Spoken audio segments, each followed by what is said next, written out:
بسم اللہ الرحمن الرحیم۔ السلام علیکم۔ آخرت کی تیاری کرتے رہیں، قیامت کا منظر کچھ یوں ہوگا، اس دن کا شر ہر طرف پھیلا ہوگا۔ سورہ الانسان آیت نمبر 7۔ وہ دن نہایت تلخ دن ہوگا۔ سورہ البقرہ آیت نمبر 46۔ بہت خوف اور گھبراہٹ کا عالم ہوگا۔ سورہ ابراہیم آیت نمبر 42۔ اس دن کی ہولناکیاں دیکھ کر آنکھیں پتھرا جائیں گی۔ سورہ القیامہ آیت نمبر 7۔ اس دن کی شدت سے دل اور نگاہیں الٹ جائیں گی۔ سورہ النور آیت نمبر 37۔ کلیجے منہ کو آ جائیں گے۔ سورہ غافر آیت نمبر 18۔ وہ دن ٹلنے والا نہیں۔ سورہ شعراء آیت نمبر 47۔ اس دن انسان جائے پناہ تلاش کرے گا۔ سورہ القیامہ آیت نمبر 10 to 11۔ اس دن کسی کا مکر و فریب کسی کام نہیں آئے گا۔ سورہ طور آیت نمبر 46۔ اس دن کوئی عہد اور منصب کام نہ آئے گا۔ سورہ شعراء آیت نمبر 88۔ اس دن کوئی رشتہ کام نہ آئے گا۔ سورہ لقمان آیت نمبر 33۔ اس دن دنیا کی ہر چیز فنا ہو جائے گی۔ سورہ الکہف آیت نمبر 8۔ اللہ تعالیٰ سے دعا ہے کہ ہم سب کو نیکی کی ہدایت دے اور اپنے نیک بندوں میں شامل کرے۔ اللہ تعالیٰ آپ کو اور آپ کے تمام اہل و عیال کو اپنے حفظ و امان میں رکھے، آمین۔ آج انشاءاللہ سورہ العنکبوت کی آیت نمبر 61 سے سٹارٹ کریں گے۔ اس کا ترجمہ اور تفسیر تفہیم القرآن سے بیان کروں گی جو اہل سنت جماعت کے لیے ہے۔ اعوذ باللہ من الشیطان الرجیم، بسم اللہ الرحمن الرحیم۔ اگر تم ان لوگوں سے پوچھو کہ زمین اور آسمانوں کو کس نے پیدا کیا ہے اور چاند اور سورج کو کس نے مسخر کر رکھا ہے تو ضرور کہیں گے کہ اللہ نے، پھر یہ کدھر سے دھوکہ کھا رہے ہیں۔ یہاں سے پھر کلام کا رخ کفار مکہ کی طرف مڑتا ہے۔ آیت نمبر 62۔ اللہ ہی ہے جو اپنے بندوں میں سے جس کا چاہتا ہے رزق کو شادہ کرتا ہے اور جس کا چاہتا ہے تنگ کرتا ہے، یقیناً اللہ ہر چیز کا جاننے والا ہے۔ آیت نمبر 63۔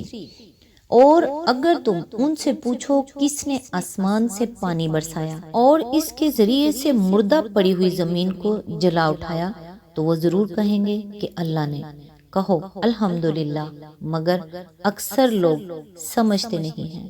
اس کی تفسیر ہے، اس مقام پر الحمدللہ کا لفظ دو معنی دے رہا ہے۔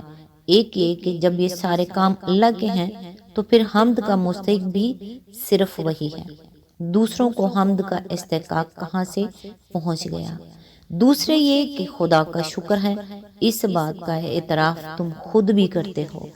آیت نمبر 64۔ اور یہ دنیا کی زندگی کچھ نہیں ہے مگر ایک کھیل اور دل کا بہلاوا۔ اصل زندگی کا گھر تو دار آخرت ہے، کاش یہ لوگ جانتے۔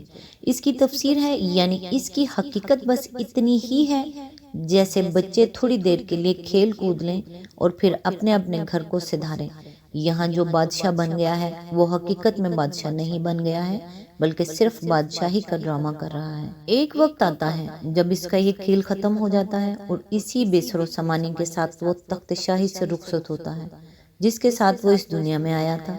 اسی طرح زندگی کی کوئی شکل بھی یہاں مستقل اور پائیدار نہیں ہے، جو جس حال میں بھی ہے عارضی طور پر ایک محدود مدت کے لیے ہے۔ اس چند روزہ زندگی کی کامرانیوں پر جو لوگ مرے مٹتے ہیں اور انہی کے لیے ضمیر و ایمان کی بازی لگا کر کچھ عیش و عشرت کا سامان اور کچھ کھلونوں سے اگر وہ 10 20 یا 60 70 سال دل بہلا لیں اور پھر موت کے دروازے سے خالی ہاتھ گزر کر اس عالم میں پہنچے جہاں کی دائمی و ابدی زندگی میں ان کا یہی کھیل بلائے بے درماں ثابت ہو، تو آخر اس طفل تسلی کا فائدہ کیا ہے؟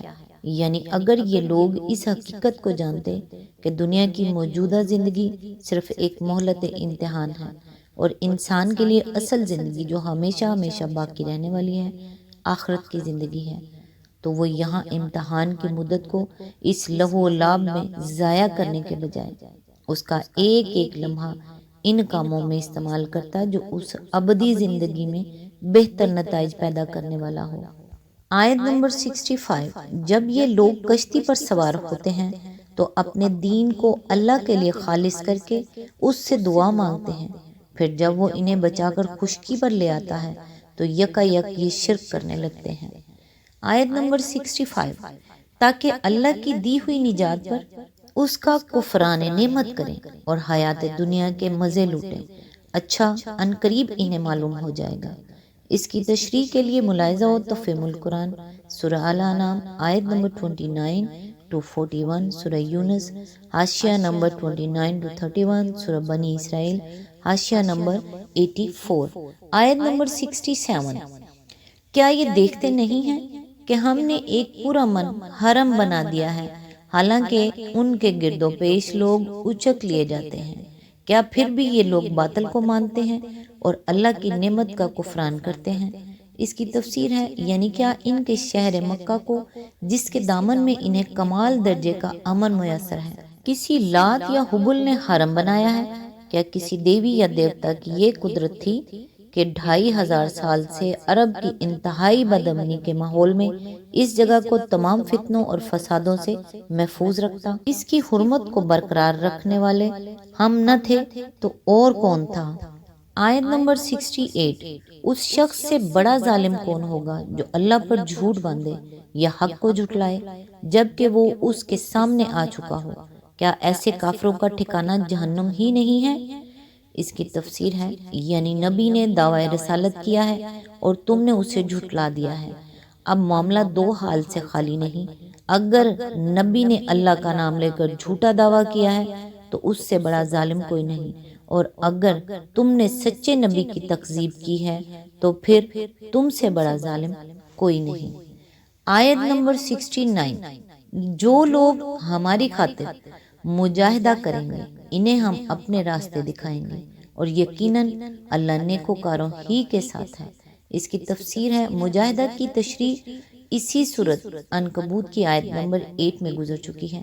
وہاں یہ فرمایا گیا تھا کہ جو شخص مجاہدہ کرے گا وہ اپنی ہی بھلائی کے لیے کرے گا، اور آیت نمبر 6 یہاں یہ اطمینان دلایا جا رہا ہے کہ جو لوگ اللہ کی راہ میں اخلاص کے ساتھ دنیا بھر سے کشمکش کا خطرہ مول لے لیتے ہیں، انہیں اللہ تعالیٰ ان کے حال پر نہیں چھوڑ دیتا، بلکہ وہ ان کی دستگیری و رہنمائی فرماتا ہے اور اپنی طرف آنے کی راہیں ان کے لیے کھول دیتا ہے۔ وہ قدم قدم پر انہیں بتاتا ہے کہ ہماری خوشنودی تم کس طرح حاصل کر سکتے ہو، ہر موڑ پر انہیں روشنی دکھاتا ہے کہ راہ راست کدھر ہے اور غلط راستے کون سے ہیں۔ جتنی نیک نیتی اور خیر طلبی ان میں ہوتی ہے، اتنی ہی اللہ کی مدد اور توفیق اور ہدایت بھی ان کے ساتھ رہتی ہے۔ سورہ العنکبوت یہاں مکمل ہوئی۔ نیکسٹ انشاءاللہ سورہ روم سے سٹارٹ کریں گے۔ تب تک کے لیے دعاؤں میں یاد رکھیے گا۔ اللہ حافظ۔